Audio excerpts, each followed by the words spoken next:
இலங்கையின் முதற்தர சுற்றுலா தலம் ரீச்சாவின் மாபெரும் உணவு திருவிழா செப்டம்பர் மாதம் 5, 6 மற்றும் 7ஆம் தேதிகளில் இன்றைய டிக்கெட்டுகளை பெற்றுக் கொள்ளுங்கள்.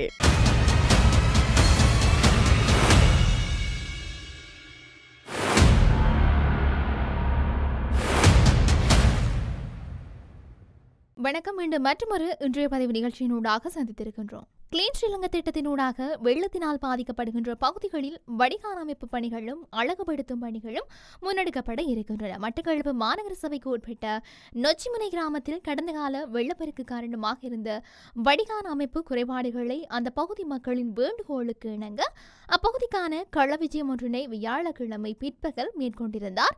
இதன்போது நீண்ட காலமாக அந்த பகுதியில் வடிகான்கள் சேதமடைந்திருந்தமையினால் நொச்சிமுனை அனுமார் கோயில் வீதிகளை பாராளுமன்ற உறுப்பினர் பார்வையிட்டதோடு அந்த பகுதி மக்களின் குறைபாடுகளையும் கேட்டு அறிந்து கொண்டிருந்தார்.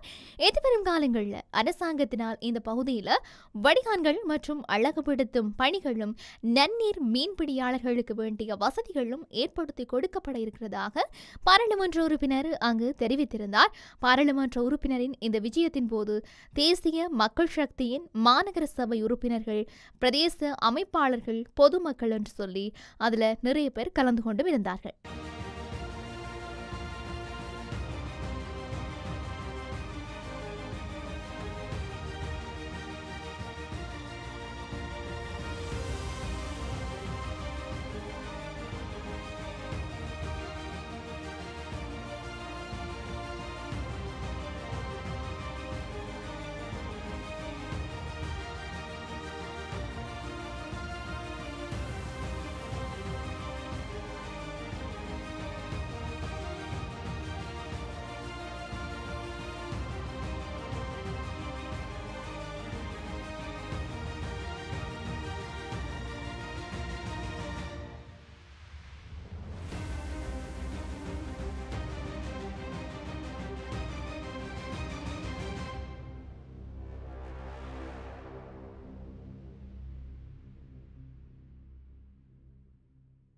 இந்த அடிப்படையிலே இப்பிரதேசத்தில் ஒரு வடிகான் ஒன்றை அமைப்பதற்கும் அதனோடு சேர்ந்து வீதிக்கு தேவையான செப்பனிடும் பணிகளை மேற்கொள்வதற்கும் அதனூடாக கிளீன் ஸ்ரீலங்கா வேலைத்திட்டத்தினூடாக இப்பிரதேசத்தை ஒரு அழகான ஒரு பிரதேசமாக மாற்றுவதற்குமான முயற்சியினை நாங்கள் மேற்கொண்டிருக்கிறோம். முதல் கட்டமாக வடிகான்களை அமைப்பதற்கான நிதி ஒதுக்கீடை இந்த வருடம் மேற்கொள்வதற்கு நாங்கள் எதிர்பார்த்திருக்கிறோம்.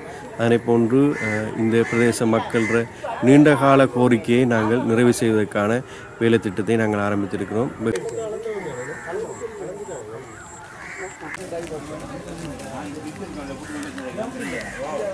தொடர்ச்சியாக மன்னார் காற்றாலை தொடர்பில் இடம்பெற்ற கலந்துரையாடலில் காற்றாலை வேண்டாம் என்று மக்கள் அனைவரும் ஒருமித்து எதிர்ப்பை தெரிவித்திருந்த நிலையில் அதில் கலந்து கொண்டிருந்த எரிசக்தி அமைச்சர் குமார ஜெயக்கொடி அங்கிருந்து வெளியேறி இருக்கின்றார்.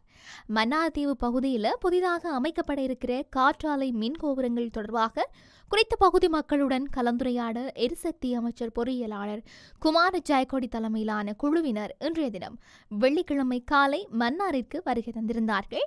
மன்னார் நகர பிரதேச செயலாளர் பிரிவில் சவுத் பார்க் பகுதியில் 2 காற்றாலை கோபுரங்களும், தாழ்வுப்பட்டியில் 2 காற்றாலை கோபுரங்களும், தோட்டவழியில் 2 காற்றாலை கோபுரங்களும் அமைக்கப்பட இருக்கின்றது. குறித்த 5 காற்றாலை கோபுரங்களும் 20 மெகாவாட் கொண்டதாக அமைக்கப்பட உள்ளது. மேலும் ஓலைத்தொடுவாய் பகுதியில் 6 காற்றாலை மின் கோபுரங்களும், பேசலை மேற்கில் 2 காற்றாலை மின் கோபுரங்களும் அமைக்கப்பட இருக்கின்றது. இந்த 8 காற்றாலை மின் கோபுரங்களும் 50 மெகாவாட் கொண்டதாக அமைக்கப்பட இருக்குது.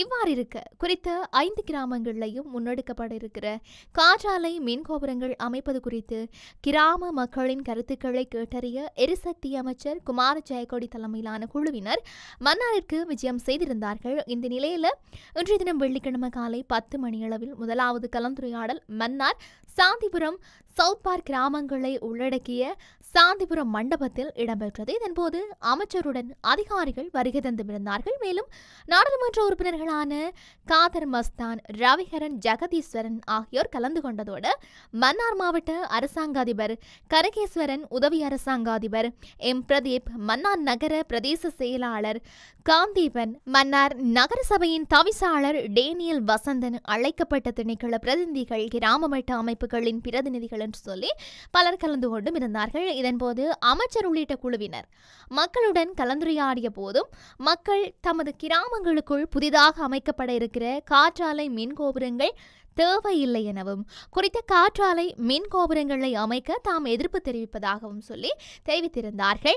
மேலும் மன்னார் தீவில் ஏற்கனவே அமைக்கப்பட்டிருக்கிற 30 காற்றாலை மின் கோபுரங்களால் மக்கள் பல்வேறு அசௌகரியங்களுக்கு முகம் கொடுத்து வருவதாகவும் கடற்றொழிலாளர்கள் தொழிலை இழக்க வேண்டிய நிலை ஏற்பட்டிருக்கிறதாகவும் சொல்லி அவர் சுட்டிக்காட்டியிருக்கின்றார். மேலும் தமது கிராம மக்கள் நிம்மதியாக வாழ வேண்டுமாக இருந்தால் காற்றாலை கோபுரங்களை மன்னார் தீவிலிருந்து அப்புறப்படுத்த வேண்டும் என்ற கோரிக்கையை முன்வைத்ததோடு எமது பகுதிக்குள் காற்றாலை அமைக்க ஒருபோதும் அனுமதி வழங்கப்பட மாட்டாது என்று சொல்லியும் அவர் தெரிவித்திருந்தார். எனினும் அமைச்சர் தலைமையிலான குழுவினர் மக்களுடன் கலந்துரையாடி தமக்கு சாதகமான பதிலை எதிர்பார்க்க முயற்சி செய்த போதும் கலந்து கொண்ட அனைத்து மக்களும் தமது பகுதிகளுக்குள் காற்றாலை வேண்டாம் என்று ஒருமித்து கூறியிருக்கின்றார்கள். இந்த நிலையில் அமைச்சர் தலைமையிலான குழுவினர் அங்கிருந்து வெளியேறினார்கள். இந்த கலந்துரையாடல் குறித்து ஊடகவியலாளர்கள் அமைச்சரிடம் கருத்து கேட்டபோதும் எந்தவித பதிலும் அவரால் வழங்கப்பட இல்லை.